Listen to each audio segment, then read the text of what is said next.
No vídeo passado, eu falei sobre o primeiro homicídio. Como que chegou nesse momento tão triste em que um irmão tira a vida de outro irmão somente porque a sua oferta foi rejeitada e a dele foi aceita? Será que isso é o suficiente para gerar tamanho ódio ao ponto de tal ato? Então vejamos a seguir.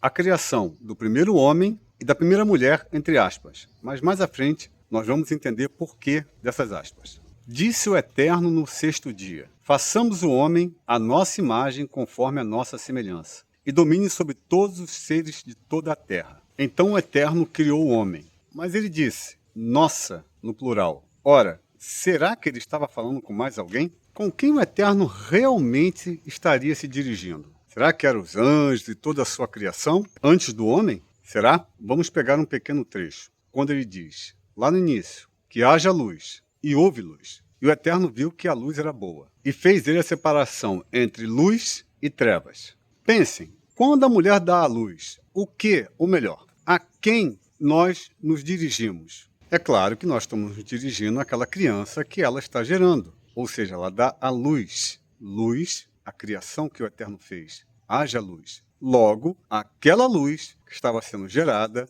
era Yeshua, o seu primogênito. Toda a criação antes dos anjos, antes da terra, antes do homem, antes de absolutamente tudo. Logo, Adam foi feito à imagem e semelhança do Eterno e Yeshua, onde o homem tinha carne, alma e espírito, ou seja, o Eterno, Yeshua e o espírito dele, que seriam projetados sobre a terra.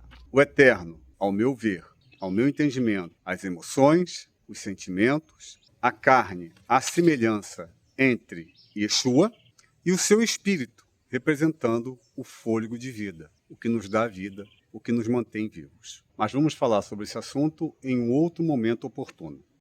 Assim que ele fez o homem, passado um determinado tempo, ele percebeu que o homem estava só e que o homem não encontrava nenhum ser que o Eterno havia criado que fosse semelhante e parecido com ele. Então o Eterno fez o homem, Adam, cair em sono profundo e do seu lado inteiro tirou a mulher e a trouxe para Adam, tornando-a a sua auxiliadora, a que complementaria a sua vida junto com o homem na criação. Então, quando o homem despertou do seu sono e o Eterno lhe apresentou Havá, ele disse, essa sim, osso dos meus ossos e carne da minha carne. Algumas interpretações, infelizmente, as interpretações apontam para uma primeira mulher, antes da criação de Eva. Isso é o que dizem algumas interpretações, né? Será que realmente havia uma outra mulher coigual ao homem, feita do mesmo pó, igualzinha a ele? Será que é isso que ele quis dizer? Não. O que realmente Adam quis dizer foi que, de todos os animais que ele já havia olhado, visto e nomeado, nenhum deles se assemelhava ou tinham a mesma imagem que ele tinha, porque ele via o seu rosto, a sua semelhança, ele se tocava, então ele percebia que naquela criação toda que o Eterno havia dado a ele, nenhum daqueles animais, nenhum daqueles seres se parecia com ele. Não tinha a mesma luz que ele tinha, não refletia a sua luz. Então ele não via semelhança, ele não conseguia achar. E aí ele acabou se sentindo só. Por isso que ele disse, essa sim, ou seja, de toda a criação que o Senhor fez, essa é osso dos meus ossos e carne da minha carne. Agora vamos entrar nos fatos, ou seja, após a criação foi dada aquela ordem aos dois. Então disse o Eterno, sede fecundos, crescei, multiplicai e enchei a terra. Bom, isso é uma ordem direta. Até o prezado momento da queda, Adam e Havá receberam uma ordem expressa, direta do Eterno. Então eles tinham relações, tinham outros filhos, e através, quando chegasse numa determinada idade, esses filhos saíam do Jardim do Éden e iam povoando a terra. Eu já falei sobre esse assunto no vídeo passado, se você quiser ver, é só clicar no link que vai vir depois do término do vídeo, você só clicar lá no encartezinho que você vai voltar ao vídeo anterior. E passado um tempo, e talvez muito tempo, Adam e Havá, eles andavam pelo Jardim do Éden, caminhavam pelo Jardim do Éden, e a serpente, que não é Satã, não é Lúcifer, como muitas interpretações novamente, ao longo das décadas e séculos vieram dizendo que a serpente era Satã, Lúcifer. Não, não. E eu vou explicar por que não era. O próprio Eterno diz, o próprio Eterno explica, na verdade. Lá em Bereshit 3:1, ele fala assim: a serpente era mais astuta do que todos os animais criados na terra. E aí então a serpente disse à mulher: é certo de que não podereis comer de todo o fruto da árvore do jardim? Ou seja, se a serpente já estava questionando Eva, era porque Eva já havia dado ouvidos, já havia conversado com a serpente em outras ocasiões. Nesse trecho a gente percebe que nenhum ser toma decisões precipitadas, ou uma atitude, ou um pensamento deliberado. Tudo que nós fazemos, ele é pensado.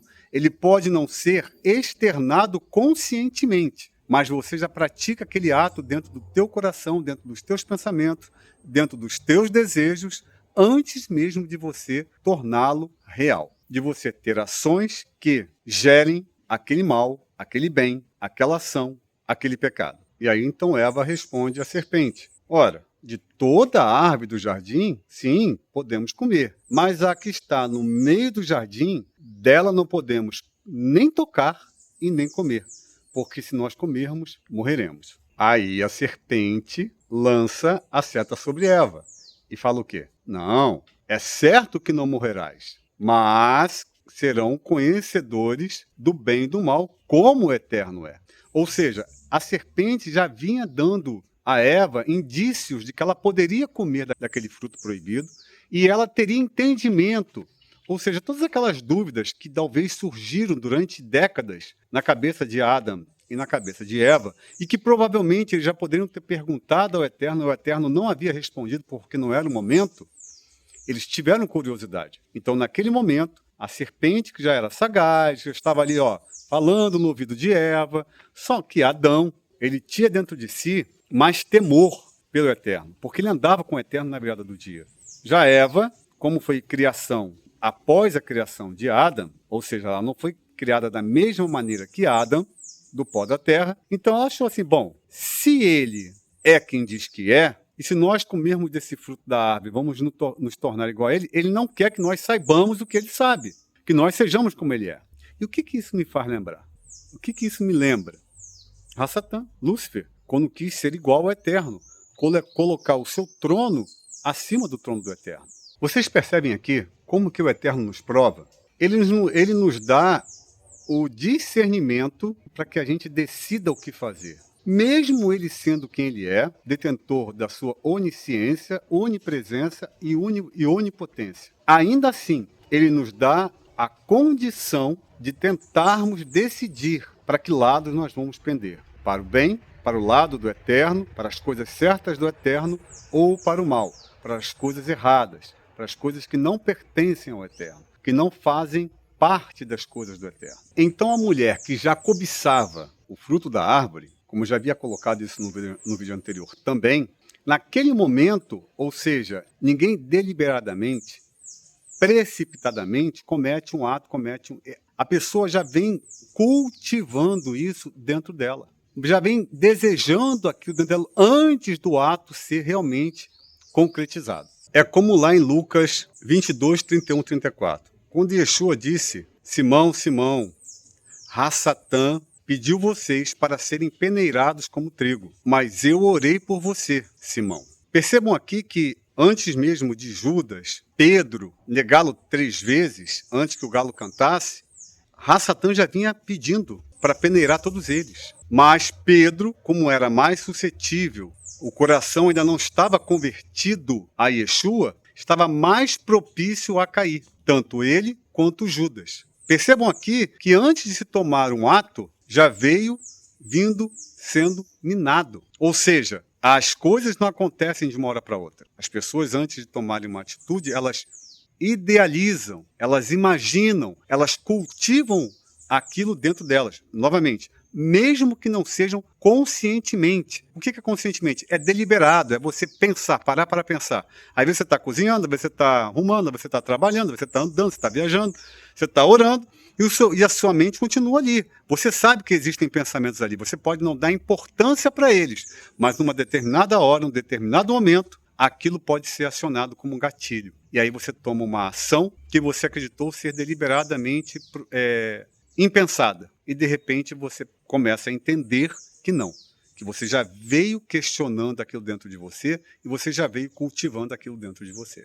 Foi isso exatamente que aconteceu com Quefa e Judá, Judas. Que Quefa, Pedro, decidiu se voltar ao arrependimento, enquanto que Judá, Judas, decidiu se enforcar. A gente percebe aqui, então, que Ravá já havia cobiçado o fruto da árvore. Ela já vinha cobiçando, ela já vinha pensando, analisando a possibilidade de tocar no fruto, de comer do fruto, e o que realmente aconteceria caso ela comesse daquele fruto, daquela árvore. Agora, o fato mais crucial de toda a história da criação do homem. Então Ravá, ao olhar para o fruto da árvore, depois já de ter conversado com a serpente ali, e percebeu que o fruto da árvore era boa aos olhos e boa para dar conhecimento e entendimento, tomou do fruto, comeu e deu ao seu marido que estava ao lado dela, que estava com ela. O que isso significa? Mas como assim? Você deve se perguntar, ué, então Adam estava do lado dela? Presenciou tudo? Viu tudo? Sim, Adam estava não só do lado dela, como ouviu todas as conversas que ela teve com a serpente, e a serpente com ela, não só naquele dia, mas como em outros dias também. Então aqui você percebe que existe algo que já estava acontecendo, já estava rachando a união entre Adam e Ravá. Vamos pensar. Adam presenciou, ouviu, permitiu que Ravá tocasse, comesse. Ora, se Ravá era especial para Adam, a sua mulher, osso dos seus ossos, carne da sua carne, mãe de todos os filhos que já haviam sido gerados, por que Adam permitiria calado que Eva, Ravá, tocasse no fruto da árvore, sabendo que só o fato de tocar eles poderiam morrer? Não é incoerente? Então, algo já estava acontecendo. Você permitiria, se você tem uma afinidade, amor por alguém, você vendo que aquela pessoa vai entrar em algum lugar, vai andar por algum lugar que vai estar propício àquela pessoa morrer, literalmente morrer, você vai olhar, vai ver e não vai fazer nada? É porque algo já estava acontecendo, tanto com Ravá, Eva, quanto com Adão. E a gente fica se perguntando por que Adam permitiria que Ravá comesse do fruto da árvore, sabendo que ela iria morrer, e ele daria conta, porque o Eterno perguntaria, caso ele não comesse e ela morresse, o Eterno perguntaria por que ele, como homem, que foi dada a ele a ordem de guardar o jardim, permitiu que Ravá, sua mulher, comesse do fruto da árvore e morresse. Ou seja, ele já não estava nem mais acreditando que essa possibilidade poderia existir. Tamanha intimidade que ele tinha com o Eterno, ele acreditava que não, porque se acontecesse alguma coisa, o Eterno entenderia, porque ele ia justificar os atos de Eva. Só que o que aconteceu? Eva tomou do fruto, comeu o fruto, não morreu e não aconteceu nada. Aí ele pensou, ué, já se não aconteceu nada com ela, eu também vou comer. Então o Eterno mentiu para a gente. Naquele momento ali, o que eles já haviam cobiçado, o que eles já haviam desejado, passou-se a se tornar o ato. Ou seja, naquele momento, eles tocaram no fruto, comeram do fruto, mas só aconteceu algo quando Adão comeu. Porque no momento que Adão comeu, ele, como era o cabeça, e o Eterno tinha dado a ele, não a Eva, o entendimento, a responsabilidade e a autoridade sobre o Jardim do Éden, e Eva, Ravá, era a sua auxiliadora, estava ali para ajudá-lo, para orientá-lo, né, para complementá-lo. Não era ela, era ele. A serpente usou Eva, Ravá, para atingir Adão. Porque ela já tinha tentado Adão, só que Adão não se importava com aquilo ali. Ele respeitava o que o Eterno havia dado, a ordem que o Eterno havia dado a eles. Então, ele viu na mulher a possibilidade, porque Ravá é que deu ouvidos à serpente. E aí sim, ele vai ouvir do Eterno, que nós vamos ver adiante. Então, apesar da perfeição que eles tinham, que muitas pessoas vão se questionar, mas eles eram perfeitos, não tinham pecado. Isso não quer dizer que eles não pensassem, que eles não ouvissem, que eles não sentissem desejos, vontades, dúvidas, receios, anseios por alguma coisa. E é isso que aconteceu com Lúcifer. Ele não caiu de uma hora para outra, mas ele veio cogitando, e pensando, e analisando, e desejando, antes de ele tomar o verdadeiro ato de rebeldia, de abominação, de rebelião contra o Eterno. E é exatamente isso que aconteceu com Adão e com Havá. E que, infelizmente, vem acontecendo com geração, após geração, até chegarmos aos dias de hoje. Aí eu já ouvi muitos dizerem, não, mas eles tinham livre-arbítrio. Errado. Arbítrio e não livre-arbítrio. Eu posso decidir o que fazer, mas eu não posso decidir o que fazer após o ato que eu cometi. Eu posso decidir me jogar do andar. Eu não posso decidir o que vai acontecer comigo após a queda. É inevitável que se eu me jogar do andar, eu vou morrer. Então eu não posso evitar a morte. Então não é um livre-arbítrio, é apenas arbítrio. Eu não tenho total liberdade sobre a minha vida. Eu tenho liberdade para decisões, mas não tenho liberdade para decidir o que vai acontecer após essas decisões. Mas isso é um assunto que a gente vai tratar futuramente. E aí o que acontece? Quando ele percebe que ela tocou, comeu e não aconteceu nada, ele pega do fruto e come. E aí o inesperado acontece. Ambos os olhos foram abertos. O que são os olhos sendo abertos? A luz que estava sobre Adão e sobre Eva, porque eles eram a semelhança do Eterno, o Eterno é luz.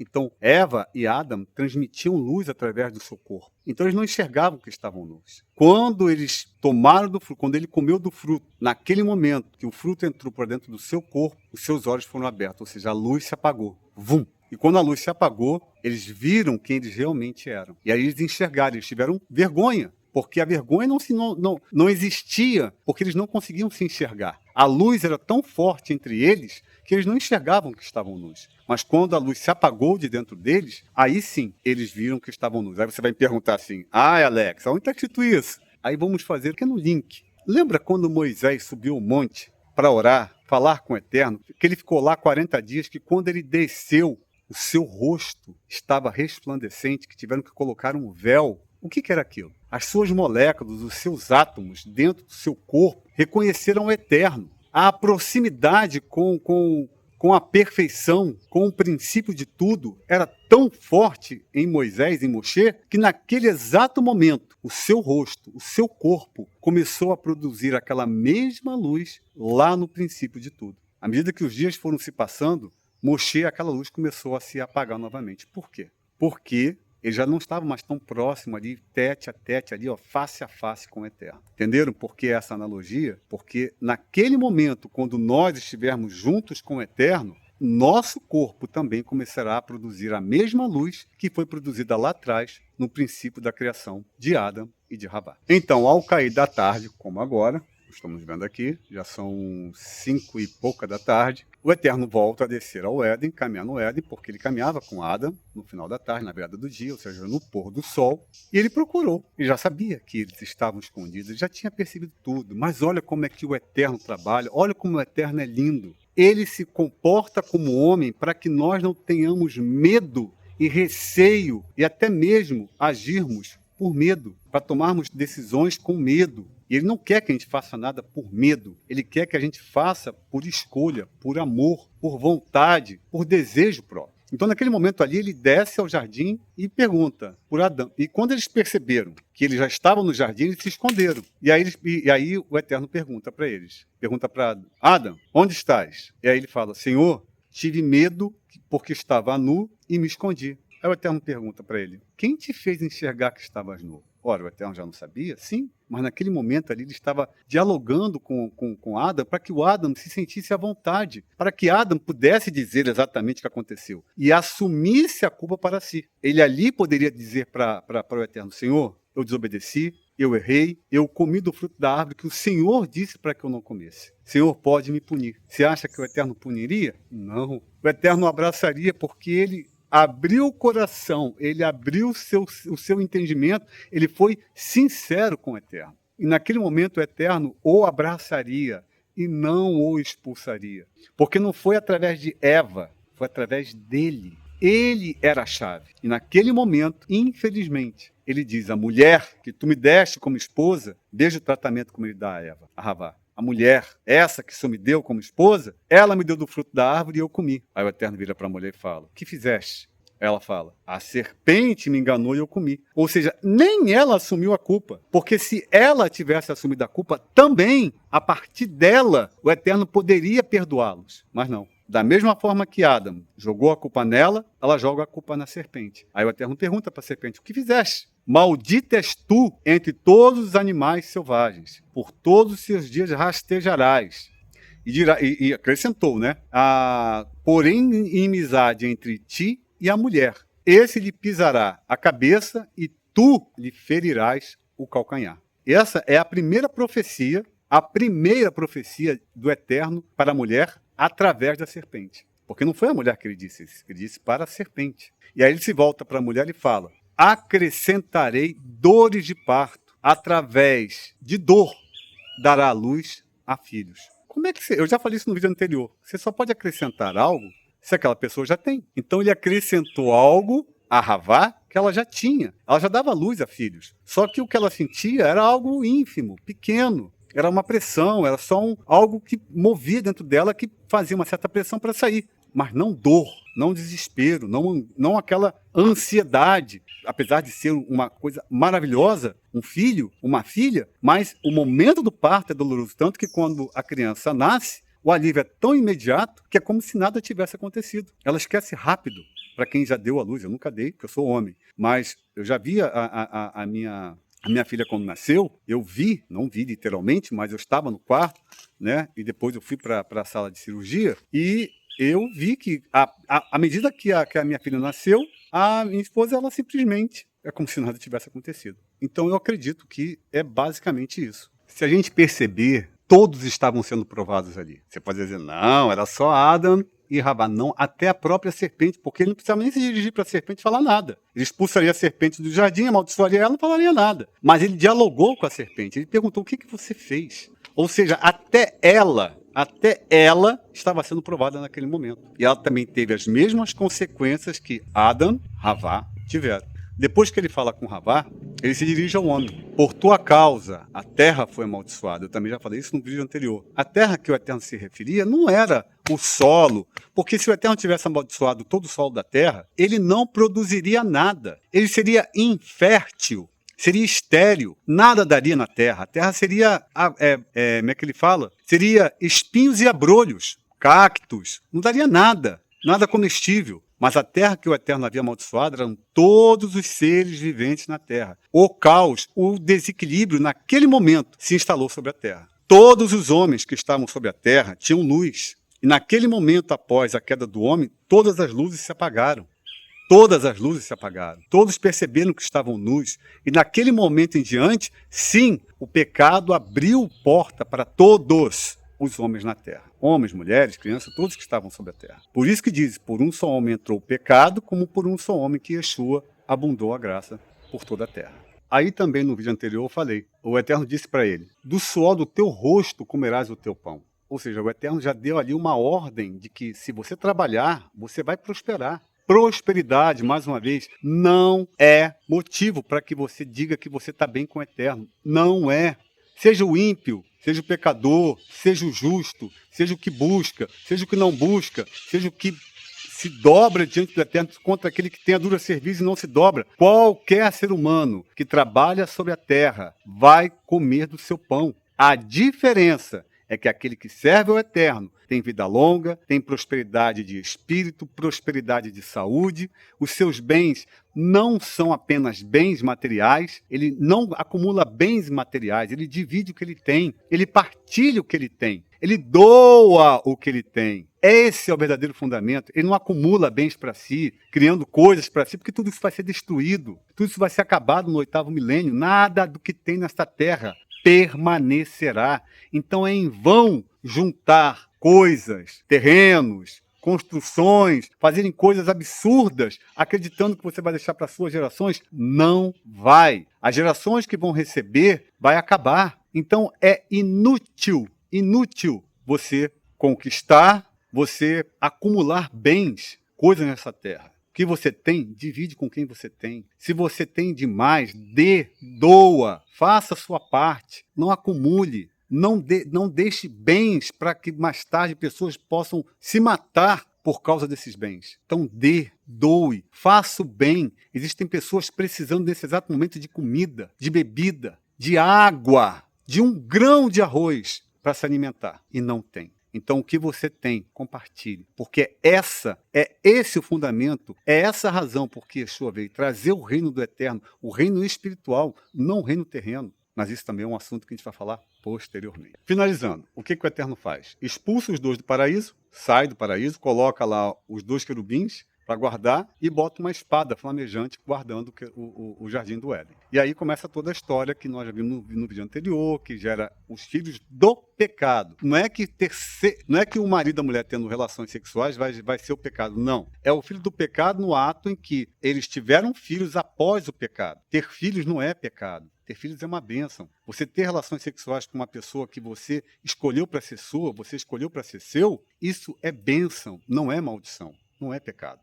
Então, espero que vocês realmente tenham, mais uma vez, entendido, assim como eu tenho aprendido tanto com as coisas do Eterno. Eu tenho pedido ao Eterno para que Ele possa abrir o meu entendimento, para que eu possa ver, entender, absorver e poder praticar. Isso é maravilhoso. Isso é uma dádiva quando o Eterno nos dá essa condição. Então, se você está assistindo esse vídeo, questione, examine, dobre os teus joelhos, fale com o Eterno, peça para que Ele abra o teu entendimento. Não homens, não pessoas, mas somente o Eterno. Eu vou deixar aqui o número do meu WhatsApp, caso você queira entrar em contato, você tenha dúvidas, você tenha incertezas no seu coração, queira conversar, queira bater um papo, eu vou estar à disposição, seja de dia, de tarde, de noite, de madrugada, seja o horário que for. Se eu puder atender, se eu conseguir ouvir e entender, você pode ter certeza que eu vou entrar em contato com você, a gente vai bater um papo. Qualquer dúvida que você tiver, estiver ao alcance, que o Eterno assim permitir que eu possa atender os seus anseios, assim será. Nosso próximo vídeo vai ser um assunto muito interessante, falar sobre a forma como o Eterno ele concretiza aquilo que ele profetiza através do homem ou através da sua própria palavra, da sua própria voz. Existe algo magnífico, muito, muito maravilhoso. Então não perca, porque é muito bom. Então no próximo vídeo falaremos sobre como o Eterno testifica algo em que não se pode mudar e como ele testifica algo que se pode mudar. Então se libertem e sigam na paz.